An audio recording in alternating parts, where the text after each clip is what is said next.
I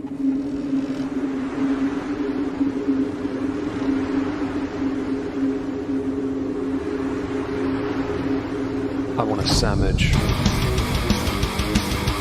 Now.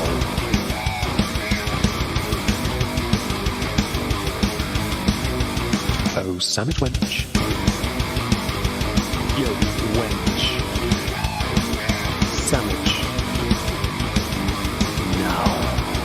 I'm going to need a sandwich. A sandwich. I'm going to need a sandwich. A sandwich. I'm going to need a sandwich. A sandwich. A sandwich. A sandwich. I'm going to need a sandwich. A sandwich. I'm going to need a sandwich. A sandwich. A sandwich. Oh, sandwich wench. I want a sandwich.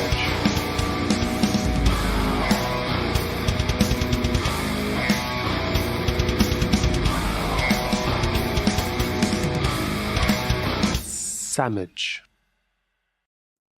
Hello everyone, welcome to another political recap stream here on the Moistski Live channel.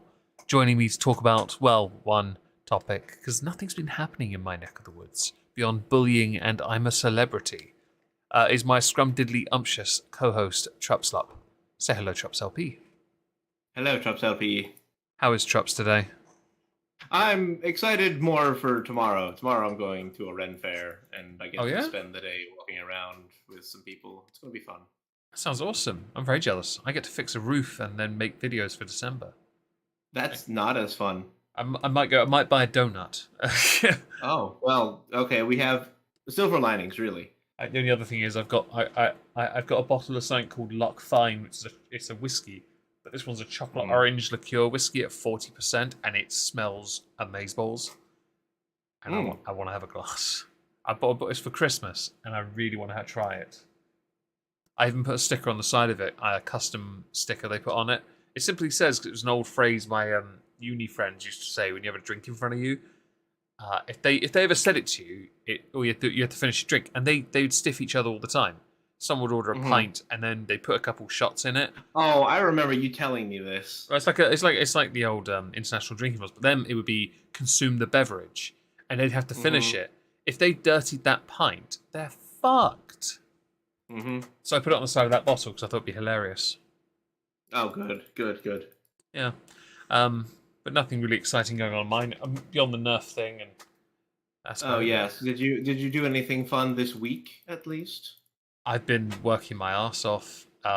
Good job. Going to the gym, and no, actually, I played some Mario on my Switch, which I need to remember to charge it, and that's about it. I had to do a fundraiser. To help pay vet bill for Spooky because she had a stroke. Oh dear. Yeah, well, she's nearly 14. It's not surprising anymore. Yeah, but still. It is, but she's all right, and that's all that matters. Managed to raise about 300, so that's put to one side. If she needs to go back to the vets, perfect. Yeah. Beyond that, I've honestly just been working. It's been all right. Been a quiet week, but yeah, productive. Mostly because I want to do stuff for December on the main channel, because, well, it's the best month for me to make any actual money on YouTube. Yes. Yeah, not much is going on otherwise, to be honest. It's been very quiet, and that applies to politics as well. It genuinely, even over here, the one thing we're interested in is your midterms. And the reason I put a poll at the start that says how bad the Republicans messed this one up is because of these. It's because I've intentionally gone with that phrasing because I've seen a lot of those that now identify as very right-leaning or are right-leaning on Twitter who are all saying the same thing, that the Republicans messed this up.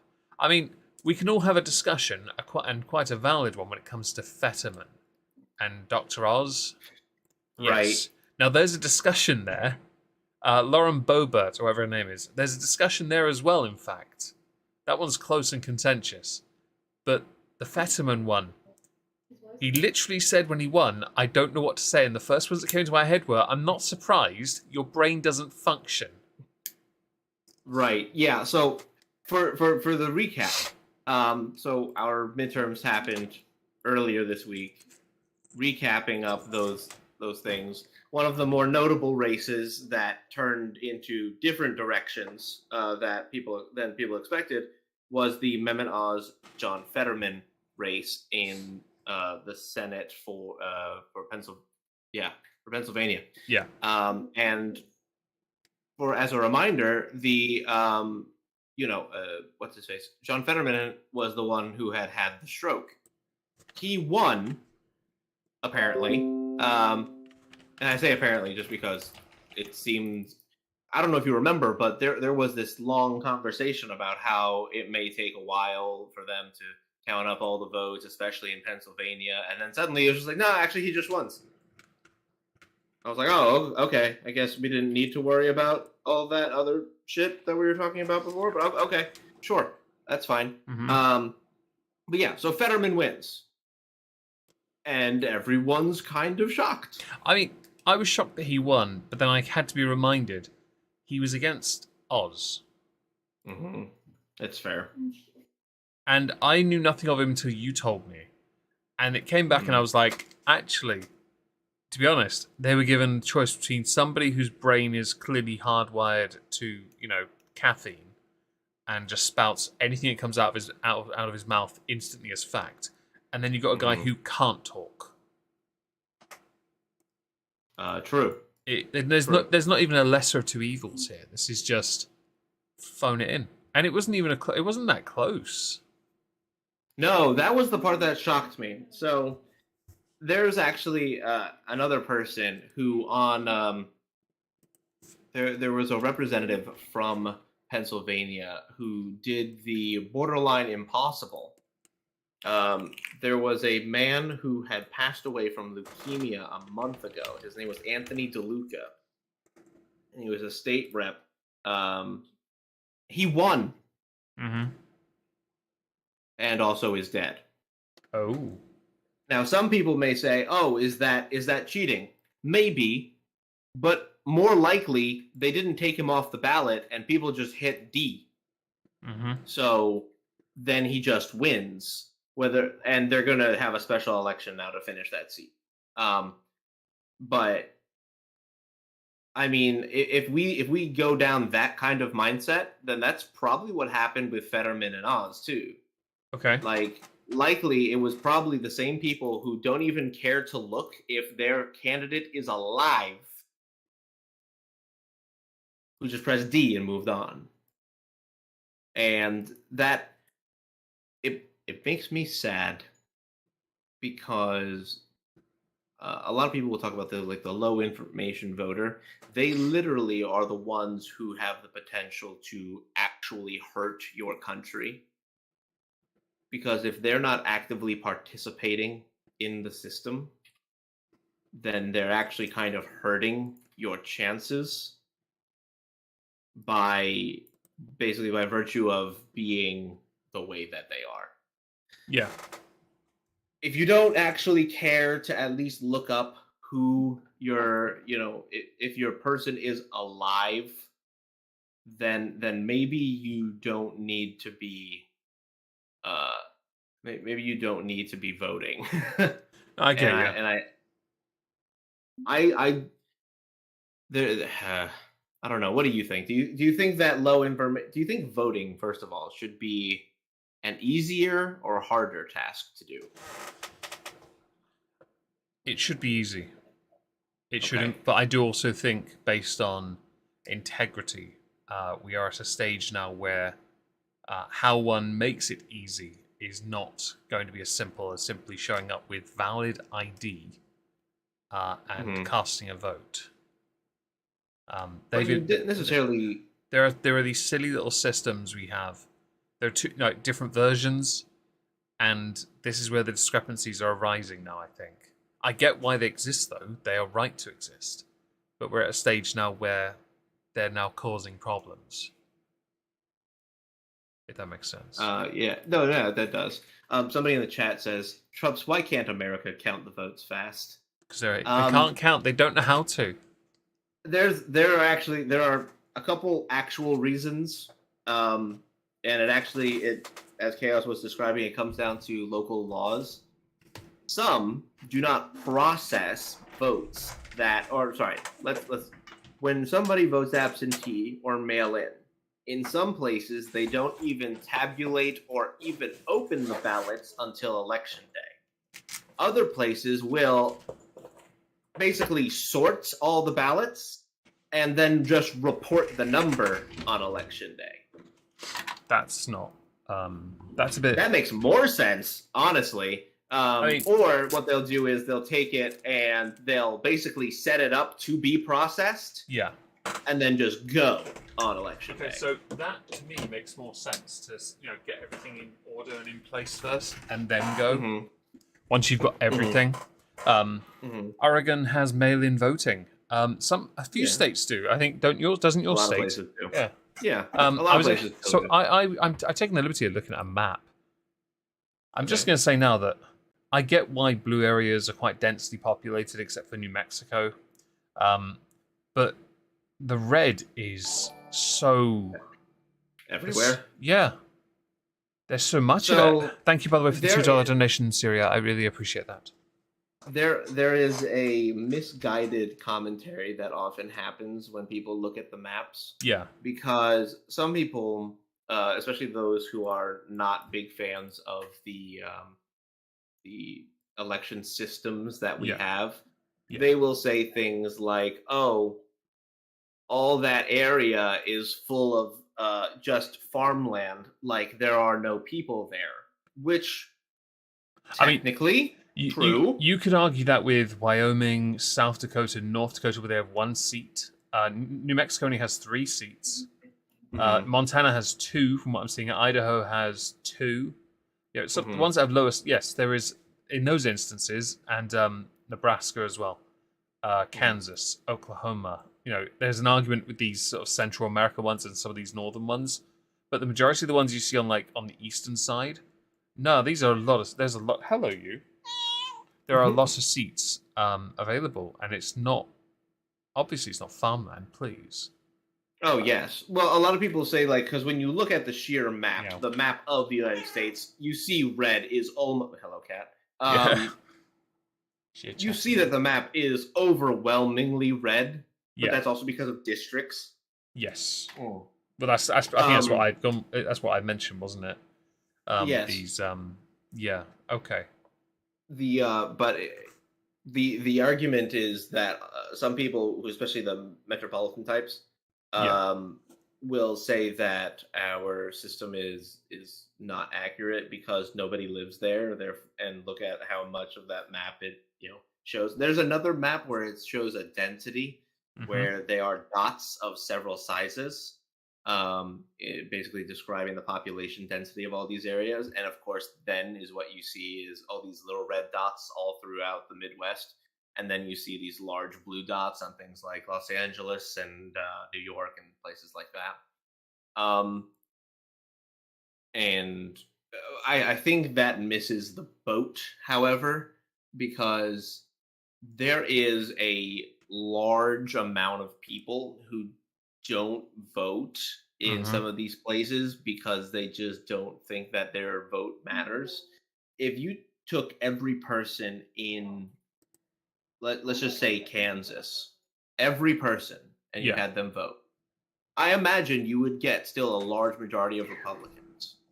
If you took everybody in the entire state of New York and you made them vote, I think you would see a lot more Republicans than you do right now. Do you think that there's a point there? Because I know of a fair few, not obviously enough to make any real discernible difference, but a lot of people who don't vote because they've said things like their vote doesn't matter.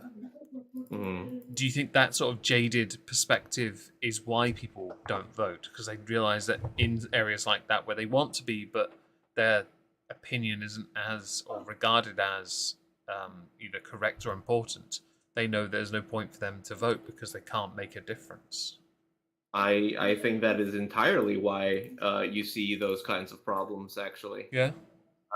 absolutely. The amount of people who genuinely believe that their one vote in their district doesn't matter is a very, very common opinion amongst people who live in places like Republicans in New Jersey or Yeah. Republicans in LA or honestly even Democrats in the rest of Georgia, right? So like Georgia. not Atlanta, but like the rest of Georgia, they have expressed a lot of complaints. I'm surprised Georgia hasn't. How did Georgia do? Because weren't they blue when Biden won, but he kind of stuck his middle finger up at them when he took office.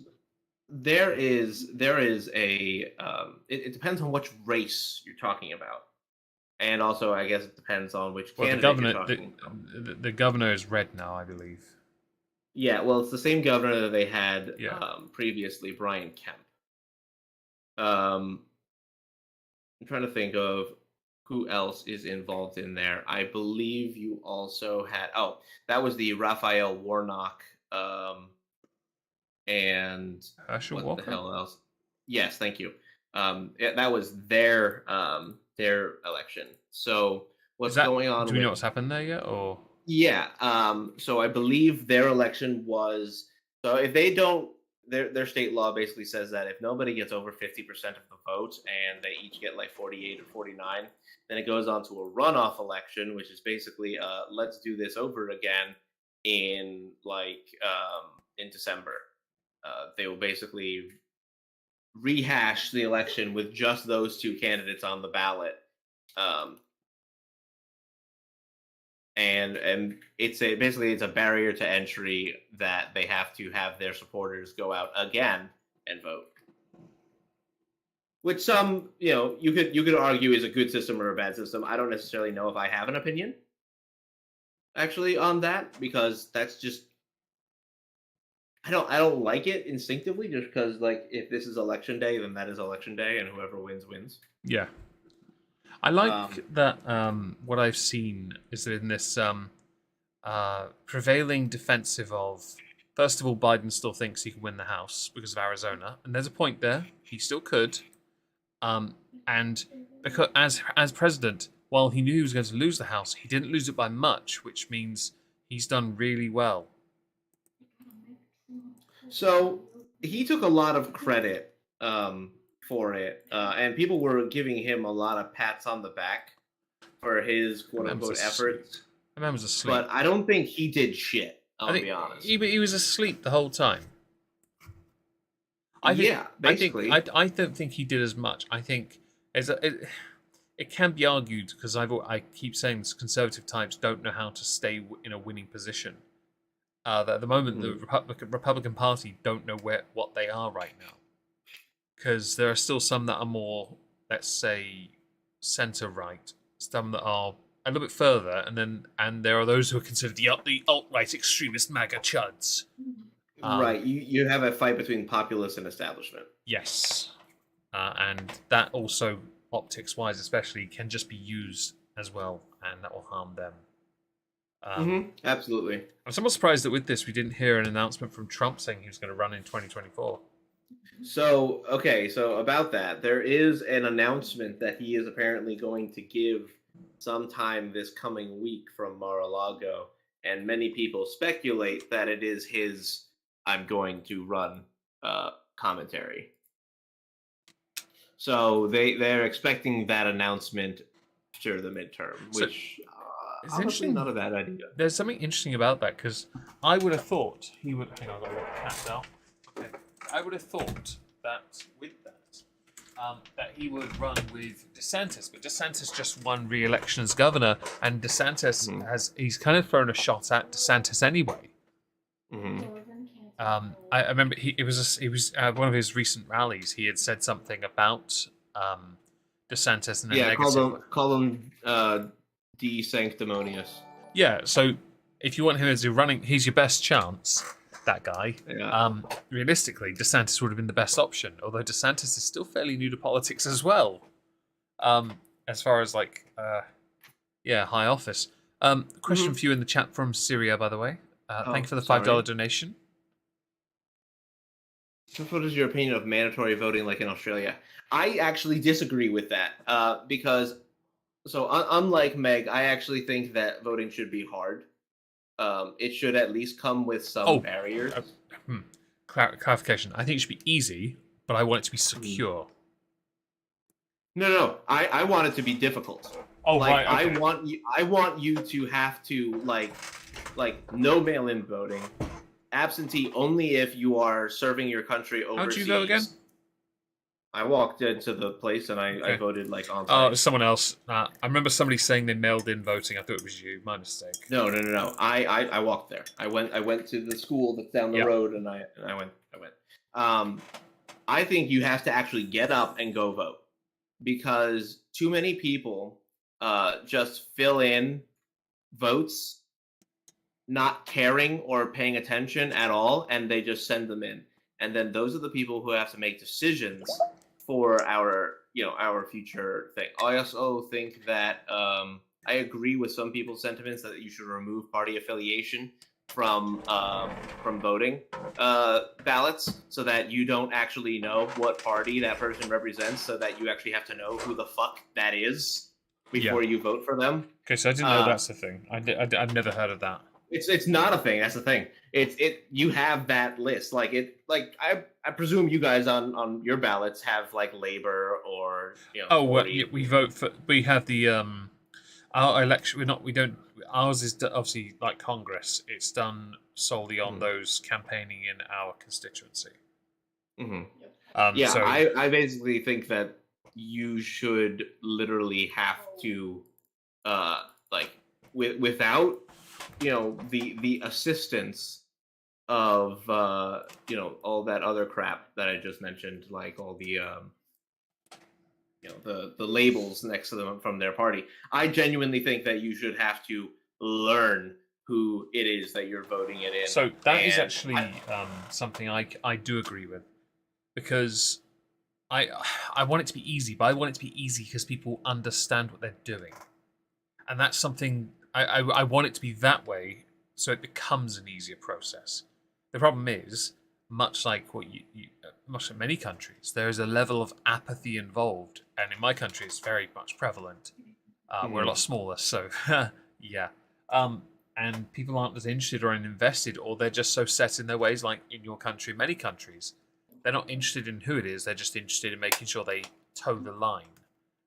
Right, or not even that, or maybe they just want the fucking sticker so that they can post it on social media. Oh, the amount of people I saw posting, "I voted. You should get out there too." And I'm just sat there like, I bet every last one of you just voted Democrat, cause. Yeah, I mean, honestly, I don't want okay. So this was something that happened on The View, and this is actually a curious case that may have to be investigated by actual authorities.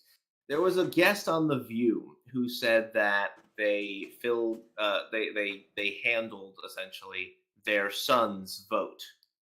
That sounds illegal. Correct. They never specified the words "I filled it out." They said, "My son wanted me to, made sure that I did that." I did that what? I sent it in, I filled it out. Like, these are very important differences. Which one do you mean? But it sounds like she committed voter fraud, because it sounds like she voted on behalf of her son, and that shouldn't be allowed. So that is something in this country. I know I don't know if it's allowed or not, but I know some people who have done it on behalf of their family, but they're good people. They're not the type of go, I'm now going to vote away from what you voted for. Like her son doing it for their parents. But I do agree it should be you in person. If you're not here, you're on holiday on a cruise, then you're not voting. Simple as that. The rule is for us is that you can have a person send it in for you, but you must be the one to fill it out. And there's typically there's several places where you have to sign Yeah. like that. Yes, I am the one who filled out this ballot. If they didn't do that, that means they lied, and if they lied, that means that it's illegal. Um, there are and that's where I think she had to catch herself before she accidentally went too far in explaining how she, quote unquote, did that for her son. Right. Um, but like, we need them to not do that. Like, if your son doesn't care enough to go vote, he doesn't care enough to have his vote counted. And some people don't like that. I don't care. If you don't care enough to vote, I don't care enough to count it. And that's kind of what I mean in terms of like, Yeah. there needs to be some barrier to being able to vote, because I've asked I'm going to ask the chat. Put a poll in the chat now. Should voting be easy or hard? Both extreme options. But I'm curious to see what people think in the chat. I'm not saying I want it to be easy. I just want people to understand the process to make it easy. Problem is, the majority don't seem to want to do that. Either because they're not as invested, they don't believe politics or politicians do anything for them, and then insert all the other typically jaded perspectives in here. Or they blindly follow someone because they're sheeple. It's never a case of informed decision. It's always a case of... Yeah, I mean, exactly that. And maybe, right? I know that you and we have a lot of time to sit here. Well, I mean, we say we have a lot of time, quote unquote. We spend the time to look up stuff regarding politics and all that, right? This is something that we take the time to do. A lot of people don't do that, nor do they have the time really to actually do that, and that's fine. But don't expect me to be accommodating when the result of your oh, I don't want to spend my time doing this, ends in you voting in somebody who will negatively affect me and my family. And that's essentially where all of this comes down to. When you don't care who you vote for, you hurt other people. Yeah. And that is an argument that even the left will use on the opposite end of the spectrum. And yeah, I genuinely think that those people, they don't need to vote if they don't care enough to find out the information about their people. That's just where it is. I used to over here do adverts. These cynical adverts. Well, sorry, those that in these cartoons were portrayed as cynical because they'd say, I don't care about politics. And then every time the guy went to talk, they were like, oh yeah, but this is about politics. And it wasn't. It was always... It was because the conversation could be seen as a debate, and that in turn was interpreted as a form of politics. So the person was left mute and unable to contribute in any discussion. And the adverts always ended... Piers Morgan. Yeah. The adverts ended with, maybe you should vote and get involved in politics. You don't see these ads anymore. I get the idea, but that's a very pedantic interpretation of what politics is. Oh, yeah. And if anyone knew what that was, they weren't then going to want to be a part of it. It was always going to be like myself. Going to be like, well, you can fuck right off. I'll just go sit in the corner and watch you retards have an argument with each other. Yeah. But okay, so I do want to move away from that so that we can go back to actually talking about the races, though. Yes. So, who were the biggest winners of this race beyond Fetterman's rather impressive one? So, Ron DeSantis, I would argue, is the one that people have made the most observations of him doing well. And I believe there was a question in the chat asking me, do I think that DeSantis will run in 2024? Yes, I do. I do think that he's going to run. Do I think that Trump is going to run with him? No. However, Now, I think that this may actually play out rather nicely. I think if So- Trump runs and becomes the primary, becomes the running, I think he'll get the governor from Montana or something. Just someone discreet to run with him. Well, here's what the reason why I think if Trump runs, right? If Trump runs against DeSantis, right now you even have people on the left saying that DeSantis is a much better choice than Trump. DeSantis is also a bit of a bully into the establishment. He is very, very motivated to basically get the job done in the way that he sees fit, and it's not along woke agenda lines. The fact that the left is supporting DeSantis may end up being their undoing because it makes him look like a better candidate that's not a Democrat, which is what a lot of people have been asking for a long ass time. At least from middle of the ground, middle of the road type people. They've wanted a Republican who wasn't Trump because Biden and the left wing are insane. So if the Democrats accidentally start going, no, Trump bad, yay, DeSantis, and the Republicans are like, honestly, DeSantis ain't so bad, Democrats would have accidentally been giving DeSantis the free airtime that could have been spent finding their own fucking candidate. Yeah. I'm almost tempted to say that Donald Trump may be very aware of this as well. I think he knows what he's doing. Yeah. I think he might actually be playing this already. You think so? Think so. I mean, he called him desanctimonious. He has already been throwing some jabs. He has been. I just wanted to make sure you said that. That's all. The reason I said it. Yeah, well, I think, especially because he also just threw jabs at Glenn Youngkin. Who's that? Recently. So Glenn Youngkin is the person who won governorship of Virginia when that whole all the what was it, CRT was happening in schools. Oh, critical race theory. Yeah.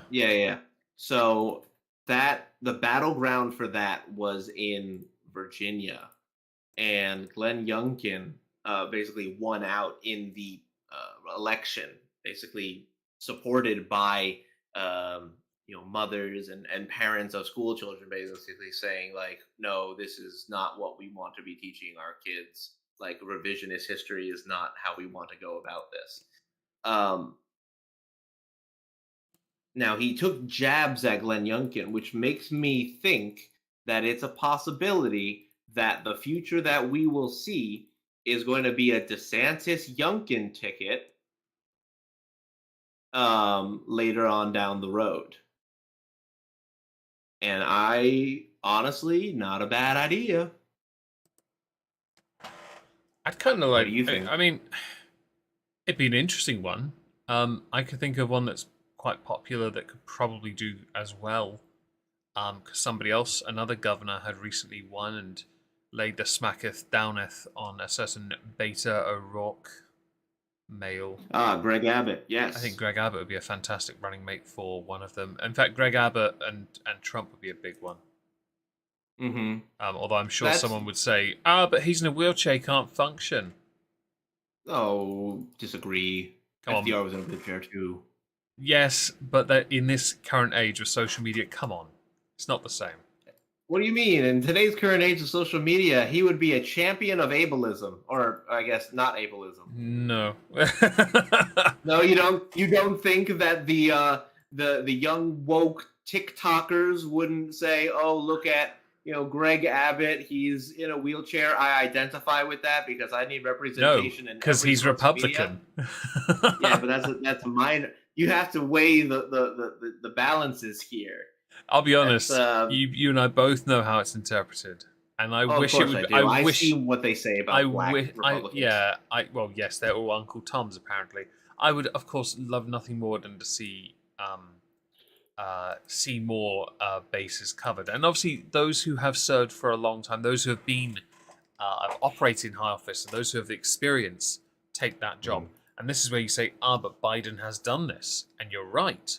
Then he took 4 years away because his brain was turning slowly and steadily into patty. And it doesn't always apply.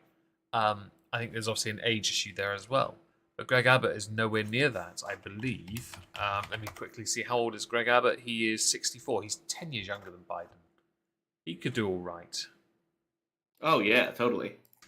I like to imagine, right, that with the right marketing, you can swing many of the social media addicted youth to your side. Yeah.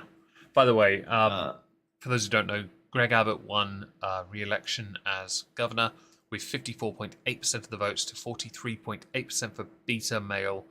1% went to libertarian Mark Tippett, and that doesn't matter.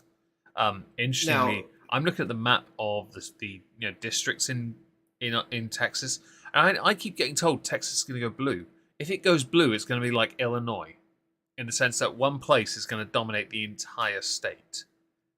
Because this is mostly red. I don't think that Texas can go blue. Like honestly, all I see is Austin, Houston, Dallas, and a couple areas right at the bottom, and El Paso, and one more area in the west, and that's it.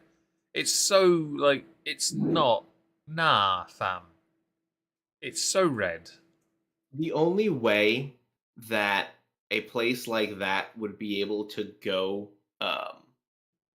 blue is if the Democrats changed all of their policies to things like family,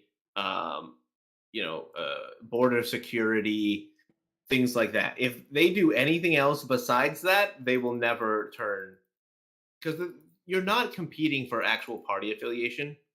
You're competing for merit and actual cultural agreements and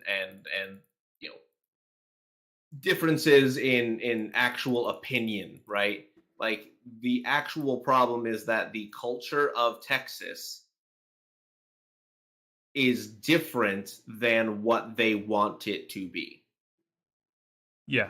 Actual Texas has a lot more going for them besides, yeehaw cowboy. Yeah. Just another additional thing. Greg Abbott is only the 5th Texas governor to serve 3 terms. That's interesting. I don't know if he can do more than that, though. I don't know what their rules are. I mean, it depends on the state constitution. Some people have term limits, some don't. That was where the confusion was. I never bothered to look up Texas on that part. I find it fascinating. The Beto O'Rourke one's interesting because obviously the party did want him to win, but he was so anti-gun in Texas. By the way, I mean, Beto has a lot of fucking problems. And there are other things I laugh about. Is that I saw tweets from people who themselves moved from California to Texas because they wanted to get away from the blue Californians, and then loads of them came to Texas to try and outvote Texans and failed. Yep. You're a locust. You come in, yes. You leech off a system, and then you go off your bountiful harvest elsewhere. And the only reason you went to Texas and skipped Arizona is because you want to fleece that place dry and take advantage of it, and then destroy it like a locust. Why didn't they go to Oklahoma? Why didn't they go to New Mexico? Why didn't they go to Kansas? Because they don't want that. They want cities and the things that they enjoy in California, not in California. It's not just that. They want the ones that carry the most weight and influence. Texas has one of, if not the most, influence. Oh yeah, that's also very, very true. I mean, let's ask ourselves, okay, content creators are moving in droves from California to where? Fucking Texas. Yeah. Why? Because the income tax is a lot nicer in Texas than it is in California. Yeah, they'd vote to increase it the first opportunity. Yes. but those content creators are all fucking Democrats, and they will vote like fucking Democrats in the place that they just ran away from. The place that is, well... or they ran away to, rather. Sorry? The place they ran away to, rather, not from. Oh, right. Yeah, no, you're right. Sorry. Correction. Trump, do you think either side of American politics will be anti-war with Russia, or is the war profiteering too deep on either side? Right now, you have a coalition of Republicans who are anti-war with Russia because they think that the way that we are spending our money, just giving it to Ukraine without accountability or any kind of logistical, accountability for that money or those weapons. A lot of people are saying we should stop giving them money because they can't promise us that shit is going to where they said it was going to go. So you mentioned this. I just want to quickly add. There was an article I noticed earlier that said the title of it was "Putin has been offered surrender terms by the West, and his cronies have reacted positively because it allows them to retain power and avoid criminal charges." Interesting. Now, I don't know if there's any truth to it. Again, that's a DM article, Daily Mail. I don't know enough right now. That was just something I noticed before we started streaming, and I didn't have a chance. I didn't think the discussion would ever come up on that because I thought, what is there to talk about right now? Because somebody asked about it. No, you're right. You're right. It's just there's another thing to add though, in that I don't recall seeing many who are campaigning with this discussion. On Russia as well. So do forgive if I'm not many. Very, very small amounts of like local reps or like house reps maybe had said a couple things about it. It was not one of the major talking points. Yeah, it wasn't. I'm sure the main talking point was, well, if we can get a geriatric in high office, we can get more in. We've got to cover all those bases. Well, apparently you can get in a stroke victim, so... that one's interesting. The Senate's still up for grabs, though. Yes, and okay, so the Senate right now, according to Google election results, I was looking at that 46 for Democrats and 48 for the GOP. Democrats have obtained 1 seat, and the GOP have lost 1 seat. Yeah. Okay. Right now, there are, let's see here, a couple that are currently up for grabs here. Nevada is one of them, where it is Adam Laxalt against Catherine Cortez Masto. Yeah. Adam Laxalt, being a Republican, is leading with 49%, with 9,000 votes over, and she's trailing with 48%. The other state that is still up for grabs is Arizona. Oh, not Georgia. That one too. Okay. Well, them too as well. Oh, I didn't know. I didn't see the blue threw me for a second. To be honest, Arizona, it seems to be a bit not even that close. To be honest. Well, okay. So here's the problem with Arizona. It is only 78%. The voting issue on that is a nightmare, though. Right. So let's talk. Early in the day, in Arizona, early in the voting day on Tuesday. Tuesday. It's been a ball ache all week. Yes, it has, and people are pissed. Understandably, because this is where it's been royally fucked. Which is why where my issues of voting came from, because it was such a clusterfuck all at once. There is no excuse for this level of bullshit. Unprofessionalism throughout. 100%. It really is. So what happened is, early on in the day, I believe it was some 20% of the voting machines were not tabulating results. Okay? So if you were to go to your local polling location and put in your vote, you get this little white thing and you put it into the voting machine, you press all the buttons, and then you hit print, and it prints out basically like a Scantron style kind of thing of the people that you voted for. Awesome. Cool.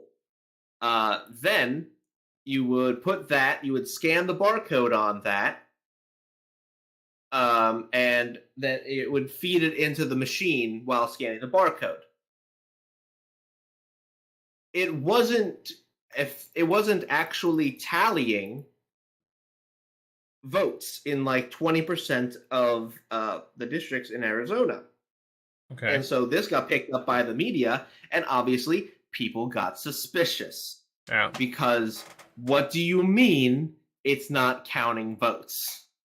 Like, you have one job, and it's to make people feel confident in the system and count the vote. Okay?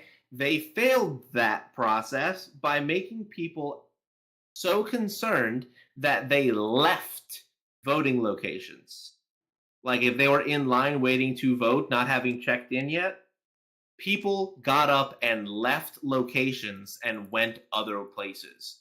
Now, some people did it wrong. Some people already checked in to their voting location and then left. That causes a problem because then it already counts you, the person, having voted or has checked into a voting location. Therefore, you're probably already voted. And so you have some people who went to voting locations being unable to then obtain a new ballot. You couldn't take a ballot that you got at one place and move it to another place. You would have had to basically trust that they were going to take it, put it into the little like box under the machine, and then they said, okay, we're going to count these at the office later in the day. Arizona was one of the places in 2020 that had the most accusations of voter shenanigans. The fact that it's happening again in this place is not boding well for those who had had those feelings in the past. For good reason. Now, you might be asking, well, who's technically in charge of that? And some may point to a person named, ironically, Bill Gates, who is the basically the commissioner for Arizona and for voting. But I'm pretty sure, if I look this up real quick, I believe it actually is the person who is currently in charge of Arizona who is issuing all these mandates. I'd heard about making that. it Katie Hobbs, the person running, is directly involved. I'd heard about that. Making sure this shit is supposed to be running properly. I'd heard about that, and my first response was, that reeks of corruption. I know. And thus, here we are. I'm not sure I'm okay with it. I know. So basically, you have, for those not entirely following, you have the person who is currently involved in the election, who is directly waiting for their ballot of people who voted for them against their opponent to be counted, and they're directly responsible in the hierarchy for the election operating well. Even people who are trying to avoid the F word here, are looking at that and go, I don't know about that one, Haas. That sounds pretty sketchy. Yup. And I can't blame them. I can't say that they're wrong to feel that way. Mm-hmm. Because, I mean, yeah, they have valid concerns to be heard here, which is also bad because, yes, they have valid concerns, and how many people do you think are actually going to hear those concerns and go, yeah, you're right, versus you're an election denier? Honestly. Honestly. It's just, this is not a good look for Arizona in the slightest. I love that Arizona now has twice been involved in such hotly contested and debatable, election-related stuff. It's very Mm-hmm. interesting, but it's not good because of what the fuck is going on. Mm-hmm. I just nah. I need them to get their shit together. They really desperately. What's going on with Georgia though? Because that's not showing any votes at all. Being like, it's not even happening yet. So Georgia is going off into a runoff election. What does that mean? Was the one that I had that was the one I mentioned earlier.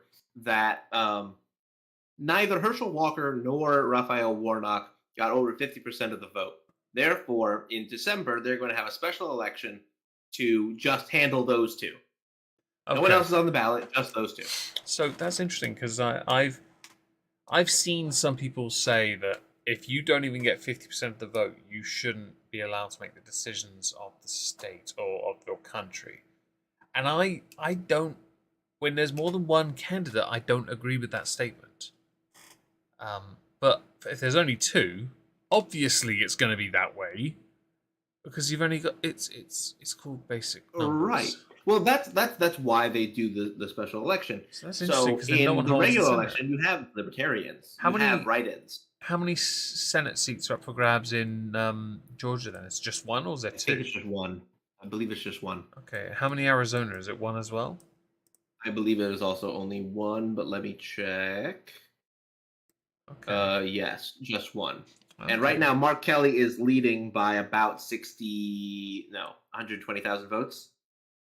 90% reported Nevada, 78% in Arizona. That's interesting because they could. Well, I think Nevada. I think Nevada is. I don't know. I think they win that. I think we got Reno and Las Vegas going blue, with the rest of the states gone red. Shocker! It's mostly desert anyway. But no, I think Nevada's most normally red, isn't it? Actually. Everywhere except for Las Vegas, yeah, usually. That one shocks me. That Las Vegas, of all places, would be blue. Really? I don't know. Part of me always thinks it involves so much money. Why would you want it to be blue? And when red would surely want to relax the tax on it. Well, that's a very good question. So I will pose another one to you. Go on. In your experience, when you think of people who actively engage in sinful behavior and make a lot of money doing it, would you liken that more to a Democrat or a Republican? Fair point. Right. I do think, though, California there's a and New York are blue. Well, obviously. Yeah. When there's not a single area in California that would vote is red in this image. Oh no, it is. That's a lot of. I think there is one. There's a lot. No. There's a lot of red actually in California. Oh. Yeah, California is a huge chunk of red. There's a lot of districts actually that go mostly on the eastern side. Mostly the coastal area that's blue, up to Sacramento, and just past up to Redding, that's blue, and then most of the state that's nearest Nevada, except for one region, two districts, they're all red. That's interesting. But that is the like I've made this point to a lot of people several times. Yeah. The Democrats are the party of the rich and the elite. The Republicans are actually the party of the working class. And the reason why you know that is because if you look at where money is centralized, or my favorite is actually the welfare argument. So people had been talking. Yeah, people have been talking about a month or so ago, talking about how the poorest states, the states that are most on welfare, are Republican red states. And I made the comment, so what you're telling me is that Republicans are the party of the poor. And they said, no, what do you mean? I go, well, based on that, you would have to admit then that there are more red poor people than there are blue poor people.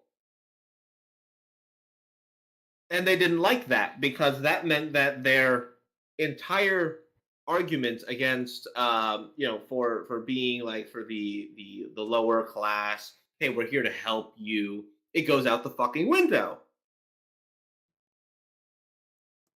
and they don't like that. I'm not surprised. What a Now, mess. do I genuinely think that they're the party of the poor? No, but I think they're the party that would give you the most opportunity to actually become not poor. Hmm. Because I have my opinions when it comes to the welfare thing is that when you create a system where people don't have to try in order to basically just live off government. Now I know not all welfare people do this, but I know that there are people who do this on welfare. Yeah, we had that over When here when Tony Blair was the Prime Minister. There were people earning more money on welfare, living and getting by, than those who were working, and they had no reason to go to work. Right, exactly. It's like I don't want you to be just a leech on the government. I want you to use the government's, assistance To and improve your do better. life. Now, are some of those people who are poor and, Republican, are they leeching off the system? Some of them, sure. I'm certain of it. Um, but do I believe that a lot of them are just down on their luck and will eventually try to get out of such a situation? Yeah, I want to believe that. Um, I don't necessarily know if it's true because I haven't asked them. But like genuinely, I want to believe that that is the case. Um, so all right, so looking back at places like California, fucking Silicon Valley, you notice they're very Democrat. Those democratic policies seem to resonate really well with those I big wonder companies why. who I send. wonder Yeah, why. The they get noggin is tax breaks. jogging. And Biden comes out and says, "All right, we're going to start, going at these companies, making them quote unquote pay their fair share." But alas, the shit that you see from companies like Facebook and Twitter, which are still centralized in Irvine, California, um, and Blizzard and Riot and all those like gaming Our companies, Blizzard's still going. apparently. I believe the acquisition of Microsoft actually is supposed to be finalized in June, actually. So apparently that's still happening. Um, but okay, so you have all those things going on, but they want to tax the big companies more. Weird. You'd expect those big companies to want to keep more money in their pocket. Yeah. Otherwise, they would be probably full of philanthropy and things of that nature. Well, they don't appear to be doing that, but I'm sure they have plenty of tax breaks in general. So why? Why would they be so willing to play by Democrat rules if they weren't getting something out of the deal? Right? Yes. Like it don't make sense that they wouldn't be winning somehow. That they would just take all this beating and not get anything out from it. And similar things in New York. You have a bunch of companies that are based in New York. A lot of them are firms for lawyers and things like that. Mm-hmm. Wow. You mean like all those rental properties that people own and in various different places of New York? Oh, especially people who just own land and lease that out. Oh, they make perfectly good money. Um, no problems there whatsoever with that.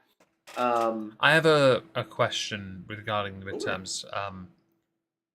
Let's say the Republicans win the House. Yeah? Hmm. Because I think they Yeah. are close to doing it anyway, if they haven't already. What do they do first? They will be selecting a Speaker of the House, which is going to be interesting because we're not sure who it's going to be yet. Of course, Kevin McCarthy is one of the people that people expect to take the position, but I'm sure there's a bunch of dealings Explain going that on in to the me because back. I don't understand. Why So do they Kevin select? McCarthy. Why do they select a speaker? So the majority party in the House of Representatives selects the Speaker of the House. So because the Democrats are currently operating with the majority, that is why Nancy Pelosi is the Speaker of the House. Where does she go afterwards? Does she leave entirely, or does she go back to being Congress? She just goes back to being regular Congress. They could elect her as minority Speaker of the House, which is what Kevin McCarthy currently is. But otherwise, she's just a member of Congress who has special power. Okay, and that's she's very third in different to line us. for the. That's very different to us because when our speaker serves their term and they walk away, they leave as a politician entirely. They leave. They're done. They normally get elevated to the House of Lords. They normally get sent there as a peer. They're no longer in politics. For us, it's the end of the road. Okay. Yeah, no, our speaker is more of a way to describe the entire party's opinions or feelings in a single place rather than like an actual like person that like it has a specific task, and they rotate out as the majority changes. That surprised me. I thought differently on that front. But I must it I is misunderstood your stupid. system. Yeah, I misunderstood. It is very stupid. It is. I misunderstood your system, which at least it's easy enough to understand. But I do appreciate the clarification. So they'll elect a speaker. What do they do next? Because they have a small majority. What do they do? So, okay, it depends on who you ask. Some of them have floated the idea of impeaching Biden. Some of them have floated the idea of just moving on and going forward with other things. See that this is the problem. You either push ahead and impeach him because you can, because that's what the Democrats did, tit for tat, or you carry on knowing they'll just do it again in the future to you. Yes. And I don't know what you're supposed to do, really. I don't think they know either, to be honest. Well, they don't know how to win, so that's not surprising. Unfortunately, you can really think about like where you want to put all your eggs, in a sense. Yeah. Like you have to figure out where you want to focus your effort, and in some cases, yeah, that might be impeaching Biden, because there are plenty of things to actually impeach him for that are at the very least suspect or worthy of investigation. Maybe not criminal, actually removal from office, but there are definitely things worth investigation and chastisement, if nothing else, right? Yeah. Okay.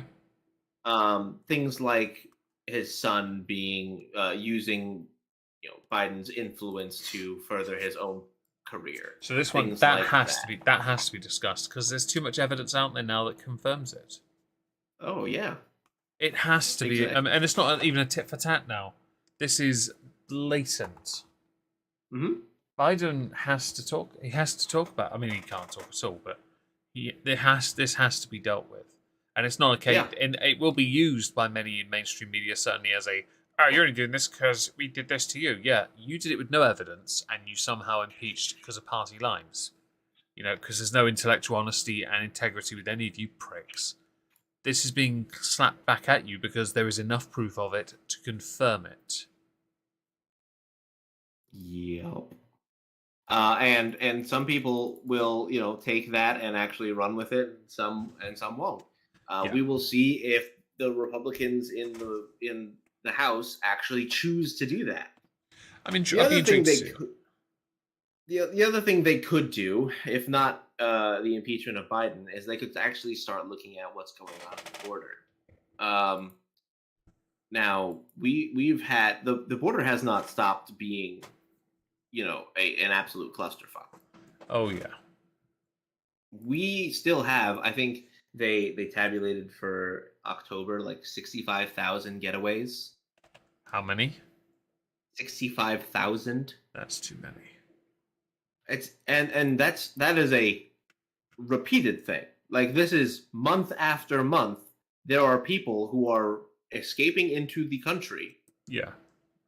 that we have no idea where they went. Well, allegedly, we have no idea where they went. Now, apparently, according to this article here, the Biden administration is pressuring its top border official to resign, but he says they'll have to fire him. This is from Business Insider. His name is Chris Magnus, and he is the head of U.S. Customs and Border Protection. He said that on Friday he had been asked to resign. It was made by DHS Secretary Alejandro Mayorkas, and Magnus said, nah.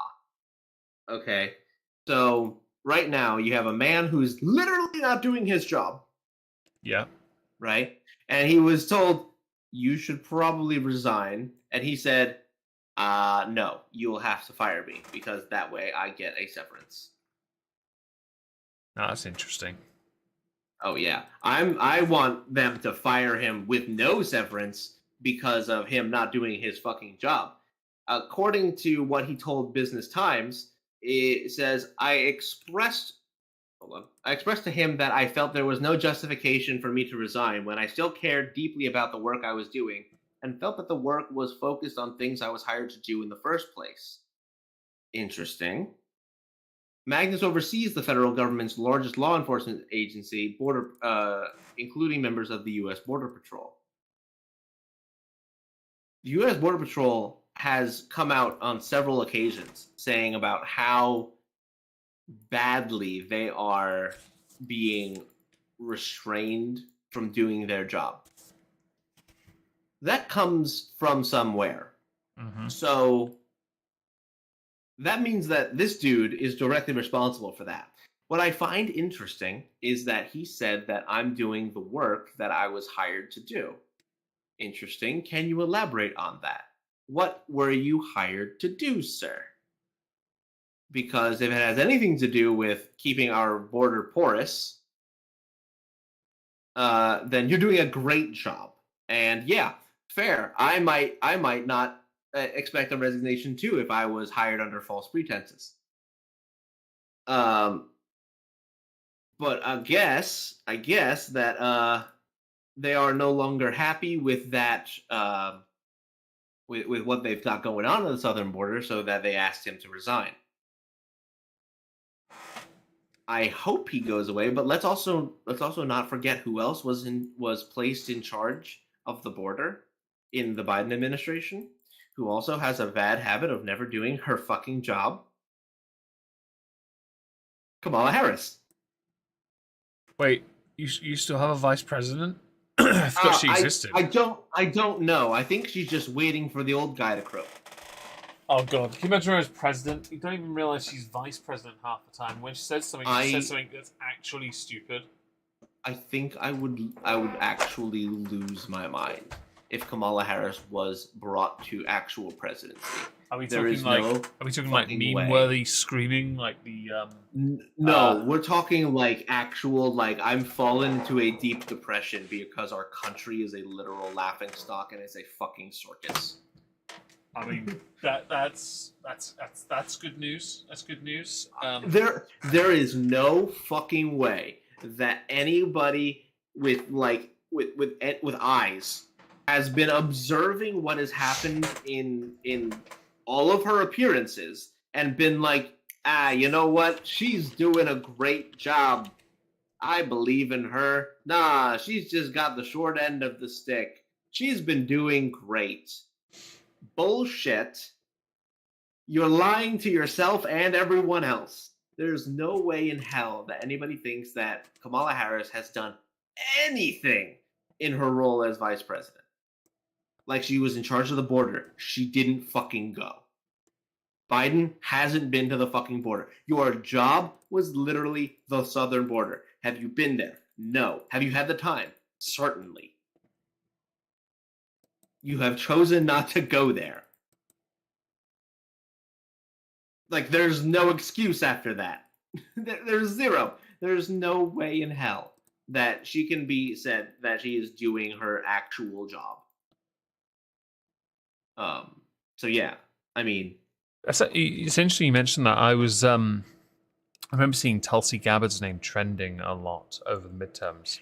And it was because back in October, she'd announced she was leaving the Democratic Party. She accused the leadership of cowardly wokeness, anti-white racism, being hostile to people of faith and spirituality, and dragging us closer to nuclear war. She ended up endorsing Republican candidates running for office instead. That's interesting. good for her. Yeah, very interesting. Very interesting. Now, is that a calculated political move? Probably. Maybe. Do I know what her end goal is besides running on a Republican ticket? I mean, she lost faith with the party when they chose the person she annihilated in the primaries. Harris. She destroyed her. She pulled out after what Gabbard did to her.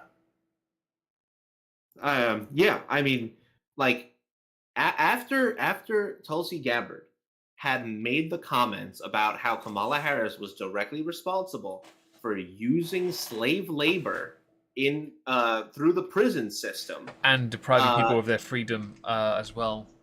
Yes, and actively withholding evidence as a DA. Yeah, Kamala Harris had no choice but to drop out of the race. Yeah, she's the vice president. Oh, but she's a vice president. She's woman in high office, everyone. Like Boss bitch, yes, Queen Slay. One of the most corrupt. Well, she's the epitome of corruption, actually. And when people asked who did she sleep with, I mean, there was it was certainly a question. With many answers. Yeah, I'm sure. We don't there are many answers to that question. I'm not slut shaming. I'm fucking Kamala Harris shaming. I don't care if you're a slut. I care if you're a slut and vice president of the fucking United States. I'm English, so I like this. Oh, I'm sure. Creek. All I can think of is the fucking Family Guy joke about English people having sex. Almost. Oh, almost. Got it. Oh, bravo. Well done. Splendid. Good night. Yes, I know the joke. It's quite accurate. Oh no. I don't know if you want to admit that. You wait till we have sex. You're gonna hear that. No. You're gonna hear it in your sleep. I'm gonna be over your house, and you're gonna hear almost. You open your eyes. Oh, splendid! I'm done. Spent. Get me a cigarette. Don't wake your wife, though. Trauma. Absolute fucking trauma. Oh God. God, where do I even go from there? Don't know. Well, we could end. So we've been going for an hour. Yeah, that's true. We could. All right. Yeah, that's probably the best place to leave it. Honestly. Yeah. Let's leave it with that. Thanks for joining, folks. Anything you want to promote? No, I'm good. All right. Well, we're going to start off then and go and enjoy our weekends doing our respective things, fairs and videos and repairing roofs. Thanks again for the likes. Thanks for the engagement. We did appreciate that. And the donations as well. We'll see you soon. Ta-ta, everyone. Have a good night. Say good night, Trups. Good night, Trups. Good night.